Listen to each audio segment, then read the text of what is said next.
Good morning.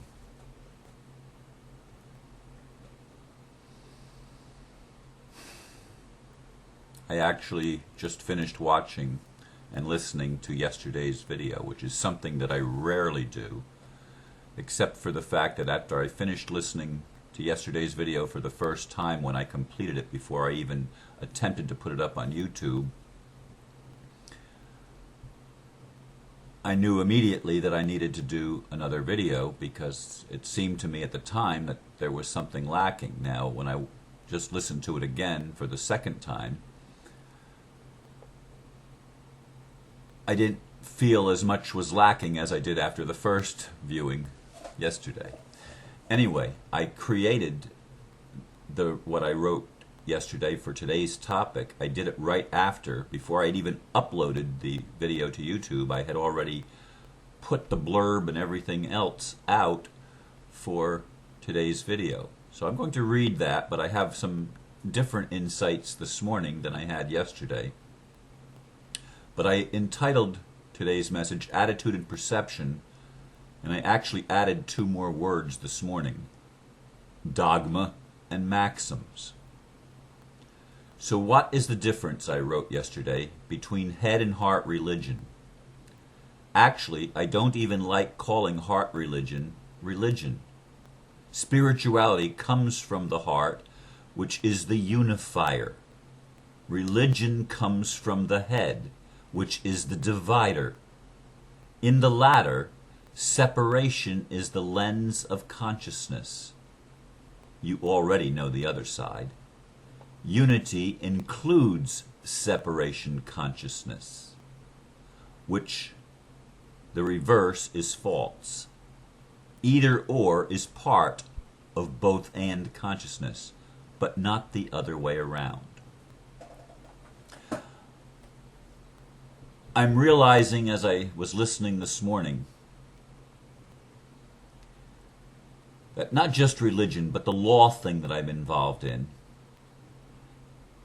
is an interesting correlation.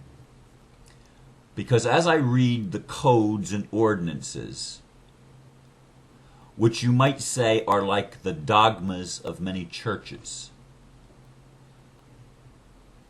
they are based on a separation principle. A lot of the ordinances are based on the authority being vested in the institution called government and the various corporations operating as governments in the world. That's where the authority lies.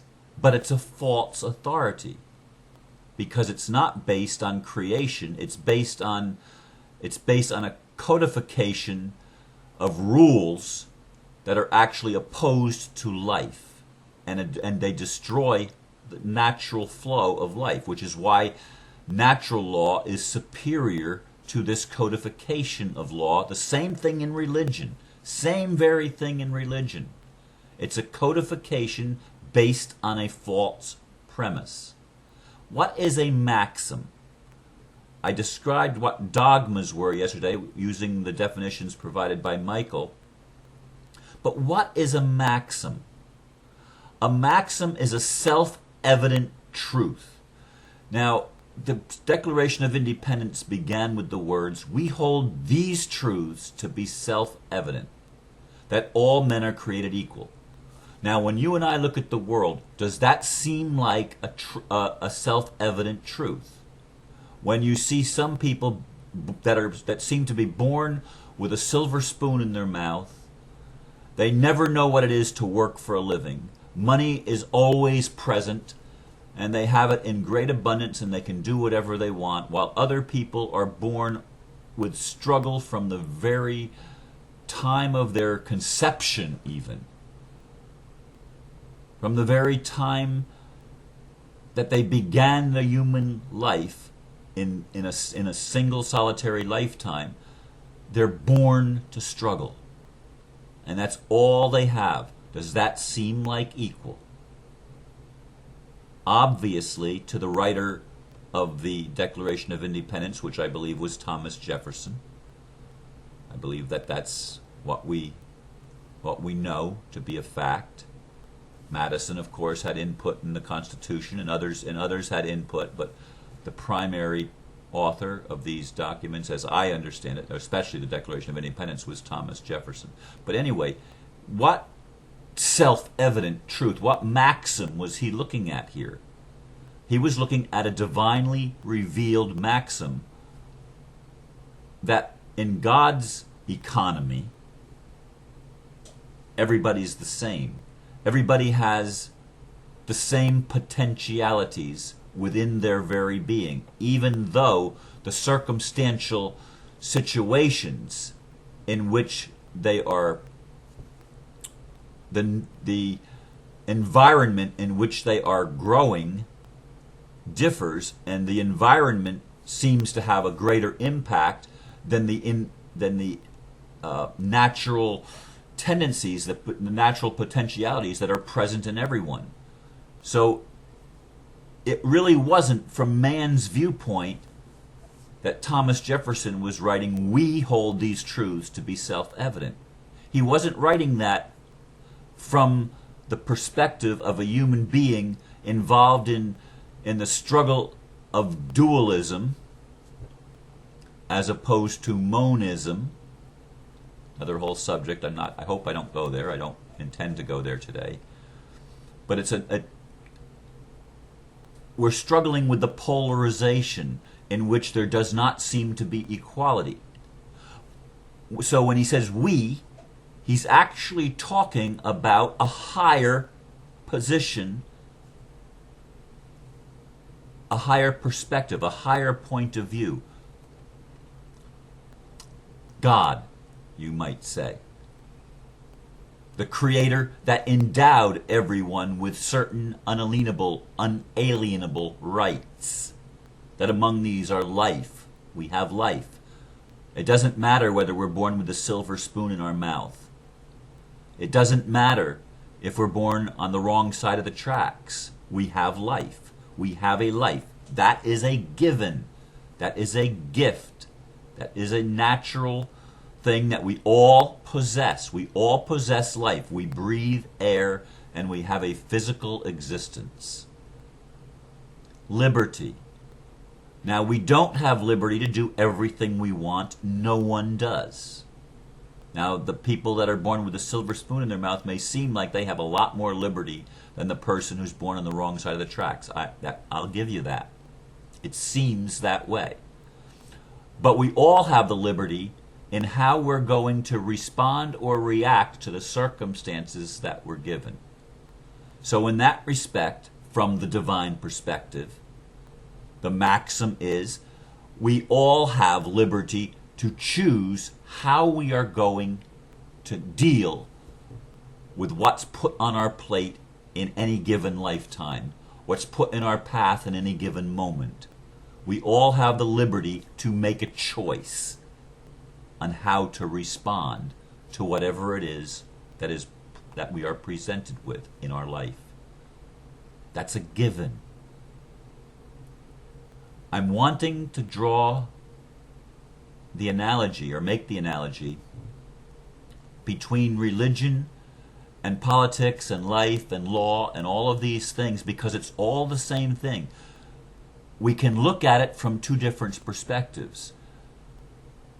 The spirituality from the heart. The heart is able to get itself around all of these things because it is all inclusive.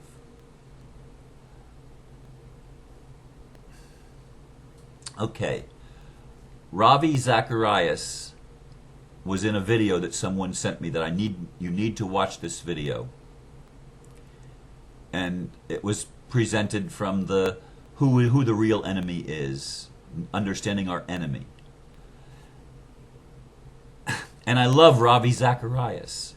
He's of the intellectual. He's an intellectual fundamentalist, born in India, but a preacher from Atlanta, Georgia, I believe.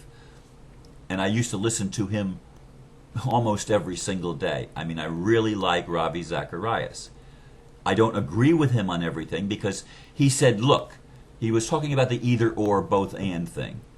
And he says the Eastern religions say it's both and. And they don't like it when it's either or. He says, well, either you're alive or you're dead. When you cross the street, or when you're driving, the light is either green or it's red or it's yellow or whatever. The either or, he was defending the either or principle. And he says, so, you that are talking about both and, it has to either be both and or either or. So you're in the either or. No. He missed that. And I wish I could have a debate with him on that, because the both and includes the either or. The heart embraces the separation as an experience. It doesn't discount it and say, hey, you're going to hell if you believe in that. But the either or says, if you don't see it our way, you're going to hell. Well, hell is already here, folks. Hell is already here. We've already created hell. This is hell, but it's also heaven. That's the paradox, if you will, that we live in. And as long as we're going to have the either or, the separation consciousness, and that's the premise, that's the foundation that we're viewing and defining all of our life, we're always going to be at war, we're always going to be in conflict, we're always going to be belligerent toward those that have a different point of view, the other. We're always going to be there because we haven't integrated the two perspectives, the polarities within ourselves. And that was the difference that Jesus had. He integrated the polarities within himself. He was the Son of Man and the Son of God, both in one person. And he was saying, what I've done, you all can do that. That's the greater thing. We think the greater things is all the miracles, the walking on water, the turning water into wine, and all of the miracles. That's not the greater thing. The greater thing is being able to comprehend that this is that, and that is this, and they are one. Because that's really, truly the greater thing that Jesus did. He was able to integrate the opposites within himself and become a whole person, living in duality. He was able to unify and become monistic instead of dualistic. Instead of polarizing the opposites, he was able to enjoin the dance so that both polarities, the masculine and the feminine, the light, the dark, the spiritual, the physical, were dancing within his being. He allowed himself to be fully human, but still recognizing that he was always, even in his full humanity, he was still part of God. There was no separation. That was the greater thing that Jesus did, and it wasn't a thing, it was a consciousness. It was a consciousness that the church and other religions have missed by far and large. Yet today, in this ninth wave, there are more and more and more and more people waking up to the inclusiveness of love. We are able to love one another, and it's beautiful, it's wonderful. It's magnificent. We're waking up to that. That's Christ consciousness. That's the Buddhic consciousness. That's the end result of all the religions. And the Muslims, they don't look for Muhammad to return. They look for the Messiah, the same one that the Jews look for. They look for the same one that the Native Americans look for. It's the Christ consciousness manifested in physical form. How many physical forms? Jesus was only the firstborn among many brethren. He was the way shower. He showed us the way, the truth, and the life. And nobody comes to the Father, not by him, the human being, the person of Jesus, or even the person of Christ, although the latter is more true. It's really the way of the heart. It's really the way of unity consciousness. That's the way home. And everybody has to come to that conclusion, that there's only one here. It's not two. It's not the devil against God or God against the devil. They are both part of God. Now that's anathema to a lot of people. That's absolute heresy, that God and the devil are part of one another, or the devil is a part of God. But everything is a part of God. When you understand everything has to be part of God, who does everything after the counsel of God's own will. Everything that's made is made by God through the Word made flesh. It's all one. And again, I've gone over, but I've explained and I hopefully have clarified even more things so that you can get it, so that you can get that it's not about fighting who's right and who's wrong. It's not about whether the Illuminati is evil or not. Of course they've played the dark role. But have they played it on behalf of the light? Is there a devil that's out to get us? Or is the devil only the gift of God to help us discover the greater us that we really are by showing us who we are not? I contend that is true. Namaste, and bless you. Thank you.